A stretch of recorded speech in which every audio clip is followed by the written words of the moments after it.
Hello, everybody, and welcome back for another episode of our Chromebook Classroom. Today, we are joined by the infamous, the notorious, the amazing, the wonderful Amy Swinkles. What haven't you done in this division? I feel like saying, what hat are you wearing today? Because I know you've been foundational in early learning. You taught me everything I know when I was trying to do elementary math, and you're back. You're here to help us today. Backstreet. Thank you. Wow, that's quite a welcome. Thank you, Trish. Today the hat is an earphone, but there's lots I haven't done, and there's so much more that I can still learn. And I think that introduction actually just makes me feel really old, but I will take it. So thank you. And so right now you're currently part of our elementary math team. And what I really, really love, your team and your series of videos and all of the professional learning this year that you're doing is really focused on that idea of we need to look at student thinking, that whole idea of process in addition to product, because that temptation for just getting the answer is there when you're teaching math. There, yes, check, they got it. But there's so much more to that, and so you've got a bit of that pedagogy that you're going to give us a little broccoli on the plate today for accessing student thinking, and why do we need to do that? Well, it's a good thing I really like broccoli. It's really good vegetables. But you're absolutely right. Accessing student thinking is one of the most important pieces, because if we don't understand what students truly do and do not understand, how do we move forward? How do we push students' thinking and to hire better, more accurate, more efficient ways, right? So this is a crux. This is quite important and is really one of those powerful, pivotal things. So when we talk about this little Chromebook video that we're looking at, our whole goal is in all three of the sessions is to really help everyone understand how you can actually make assignments with digital components and assist students in communicating their thinking, because that is such a hard piece. And so we need to look at creative ways to have students and children engaged in illustrating in one way or another their thinking, their understanding, so we as educators can continue to push their thinking forward.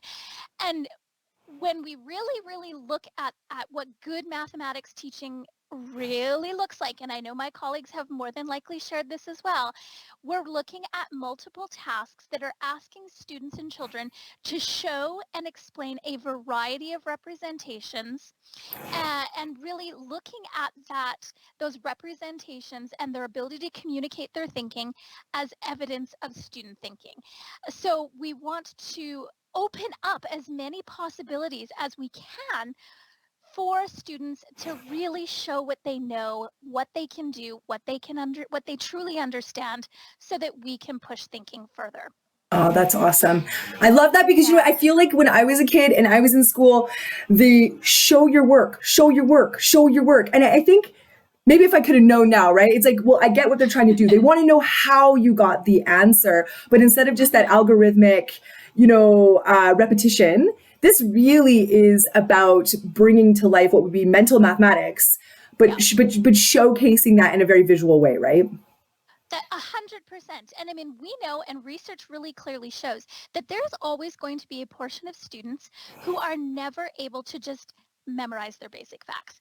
I'm one of them, all right? I will proudly say this in a video. I am one of those individuals. Even right now, I still use strategies at times to access my 7 and 8 times tables. I think I've done okay in life, but having never just memorized them, it's about having some strategies if you can't memorize them.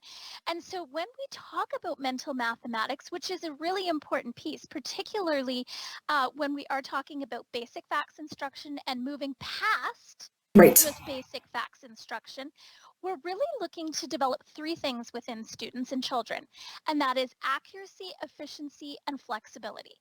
So yes, students and children need to get the right answer. That is just a thing. Okay, Yes. 2 plus 2 is always going to be 4. Right. Right. And that's just one of those things. But they also need to be able to work in an efficient manner. And what I mean by that is that ability to actually find the strategy that's going to get them to that accurate answer in a smooth and expedient way, right? So 24 plus 26, counting on by one is never going to be an efficient way, right? Using a double strategy, that's going to be efficient, okay? The third piece that we really want to focus on is flexibility, and that's that ability for students and children to take a look at those number relationships and be able to sort of go, hey, you know what, this strategy is going to work in this situation, but it's not going to work in this situation. So to be flexible with their thinking. If a student or a child has all three, we've got that complete package. Nice. And by making their thinking visible, that's how we can tell if we have that package. I love it. It's like the Trinity of mathematics. This is perfect. This is perfect. All right. And so with that, you have really found a way and different ways. We know that there's tons of things out there, but Number Talks is one of those ways that it almost offers scripted moments in the sense for the teacher, where it gives me that purposeful conversation, that open-ended discussion about my thinking. And so you've got some resources here that can help us with that, right? Absolutely. Yeah, you nailed it. I mean, Number Talks are one of those great ways to really access children's and students' thinking.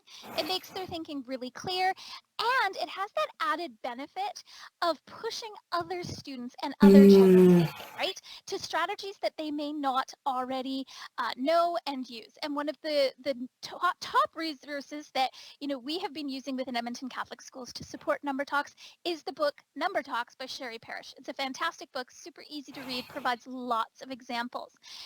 The only thing is, sometimes a number talk in a classroom, you want to go past that. Right?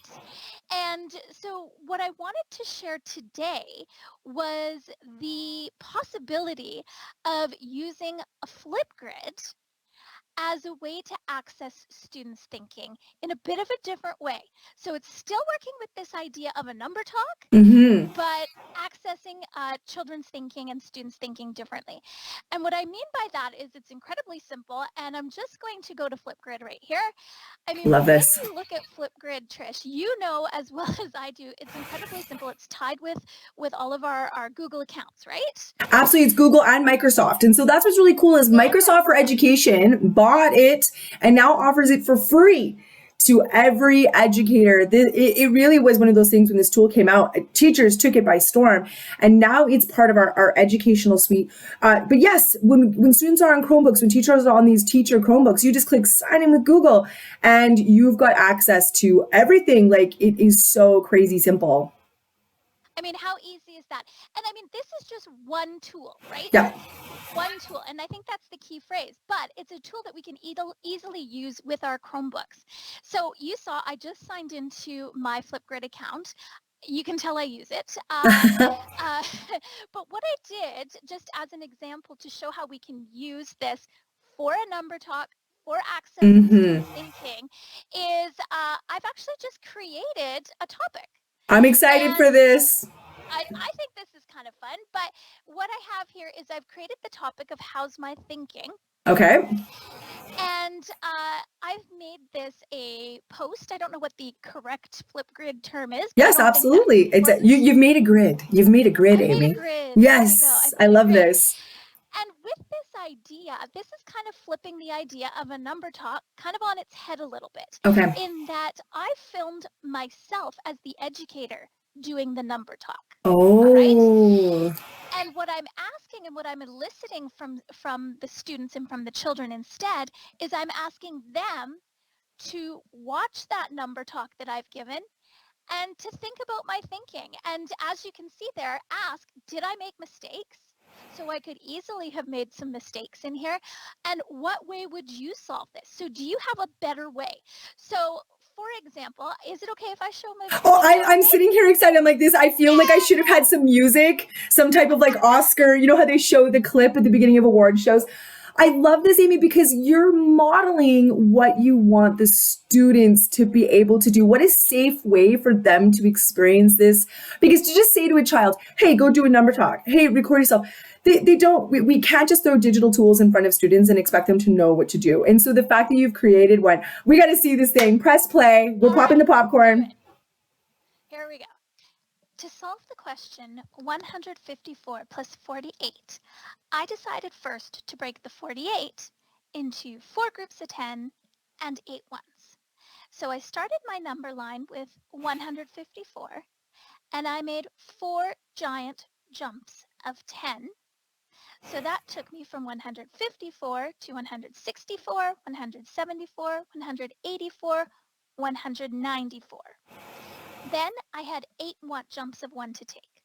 So I went from 194 to 195, 196, 197, 198, 199, 200, 201, 202. So once I made 8 jumps, I ended up at 202. How's my thinking? How's my thinking, Amy? This is so great. I love this. And so students on any device, we know that this will work, but on their Chromebooks, because we have the built-in cameras, we have the built-in microphones, they can simply go to a code that you will share. You can share it even in your Google Classroom. And anybody watching this is thinking, Flipgrid, how do I? We've got resources below this video to help you completely get started that were created by Christine McKee. I'm already getting excited. Is that a student response? Is that you as a student response? Amy. It looks a little like me, but I'm pretty sure it's a student. So I felt that it was necessary to create what would be potentially a student response. So envision, foggy mirrors or whatever, a student response. I think you'd agree from that video. Did I get to the right answer? Yes, it was accurate. It wasn't necessarily efficient. So this particular student, right, call it Shmamie, responded to the video as such. I think, Mrs. Swinkles, you got the right answer, but you could do it in a faster way. So instead of taking 4 jumps of 10 and 8 jumps of 1, you could just take a giant jump of 50, because 48 is really close to 50. So you could go 154, giant jump of 50, which would take you to 204. And then because you don't actually have 50, you only have 48, you could take 2 back, which would take you to 202. So that would only be 2 jumps. Gives you the same answer, it's just it would be quicker. I love this. That is so awesome. But you could. So, I mean, this idea is really simple, Trish. Right. And I think that you nailed it in my thinking that having students just go film a number talk on their own is a bit intimidating. And yes, they can get there, but we need to provide them with supports before they can get there. And this sort of flipping a number talk on its head, where it's the educators giving the number talk and asking the students to respond, is part of developing that comfort. I love that. Well, and I mean, the thing that we can think about too is the way that we can set up our classroom is like, perhaps we're doing a little bit of those number talks, some guided math. We've got some small group instruction happening. We can have students then, being able to be at another station in some independent work, giving some of those things, giving those talks, and the fact that we have these devices at our fingertips, whether I'm in a face-to-face classroom, whether I'm in online instruction, this is a very powerful way to capture that moment in time. Imagine being able to see the growth later, right? You've got this video of this child. You can go back, you can see others. It's really great ways. There's tons of Flipgrid we can do where we can even create mixtapes of student responses. And it is just a treasure trove of possibility. You have shown that anybody with any skill, never even seen it before, can set up a grid, can film these things. I absolutely love it. And we will have all of the resources below this video. Amy, do you have anything else for us? I know you have your original presentation. This was just I'm excited. I just want to go and get kids to start being able to do this and get started with number talks. I think what a way to elevate our mathematic construction beyond just memorization and production of answers. Absolutely. And I just want to say, Trish, you have identified and described what in my mind would be the most beautiful wonderful classroom. Oh, yeah, I love it. Well, thank you, Amy, for being here with us, the entire math team.